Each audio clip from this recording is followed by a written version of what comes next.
নমস্কার বন্ধুরা, আজকে আমার রান্না করে সবাইকে স্বাগত জানাচ্ছি। আশা করি সবাই ভালো আছেন। বন্ধুরা, এখানে নিয়ে নিচ্ছি আমি ইলিশ মাছের লেজা ভর্তা বানাবো। তার জন্য পেঁয়াজ কুচি, লঙ্কা আর নুন আর ধনেপাতা কুচি। আর এখানে নিয়ে নিচ্ছি দুটো লেজ, আর এখানে দুটো পিস আছে মাছের। তো প্রথমে আমি এটাকে ম্যারিনেট করে নেব নুন হলুদ দিয়ে। এখানে আমি হলুদ দিয়ে দিয়েছি, একটু নুন দিয়ে দিয়েছি, হাফ চামচের মতো। তো এটাকে আমি প্রথমে মেখে নেব। ম্যারিনেট করে এটাকে রাখতেও পারেন 5-10 মিনিট, আর না রাখলেও হবে। এটাকে রাখলে কি হয়, লেজের মধ্যে নুনটা একদম ঢুকে যায় ভালো করে, তখন বেশি ভালো লাগে খেতে, আর রান্নাটাও খুব ভালো হয়।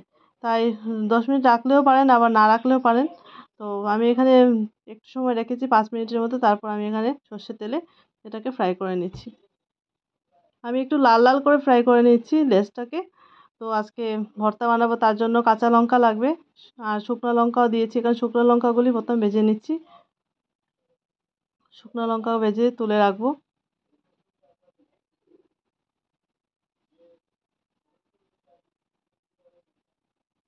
সেই তেলের মধ্যেই করবেন, যে তেলের মধ্যে ইলিশ মাছটা ভাজবেন সেই তেলের মধ্যেই মরিচটিকে ভাজার চেষ্টা করবেন।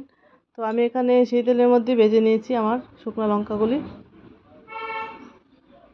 তারপর একটু সময় ঠান্ডা হলে পরে সেই লেজগুলিকে আমি এখন মাছগুলিকে ছাড়াবো, কাটা ছাড়াবো। তার জন্য আমি এখানে একটা প্লেট নিয়ে নেব, আর এখানে একটা চামচের সাহায্যে মাছগুলিকে প্রথম বড় কাঁটাটা ছাড়িয়ে নেব।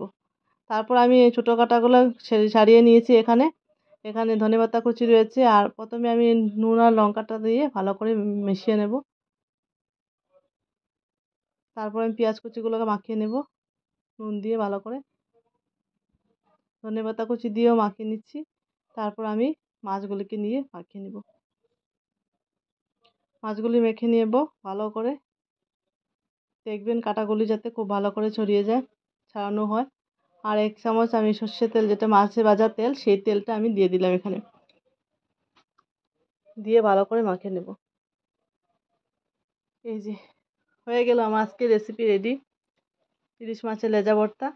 আর আমি একটু লঙ্কা দিয়ে পরিবেশন করে দিয়েছি। এখানে আমি এই রেসিপিটা গরম ভাতের সাথে দুর্দান্ত লাগে, তার জন্য আমি এখানে গরম ভাত নিয়ে নিয়েছি, আর ইলিশ মাছের তেলও নিয়ে নিয়েছি একটু।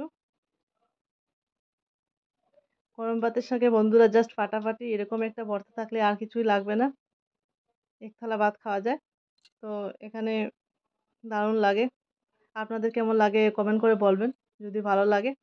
আমার রেসিপিটা কেমন লাগছে বলবেন সবাই। আর আপনারা সবাই ভালো থাকবেন, সবাই সুস্থ থাকবেন। আর আমার রেসিপিটা ভালো লাগলে লাইক শেয়ার কমেন্ট করবেন। ধন্যবাদ সবাইকে।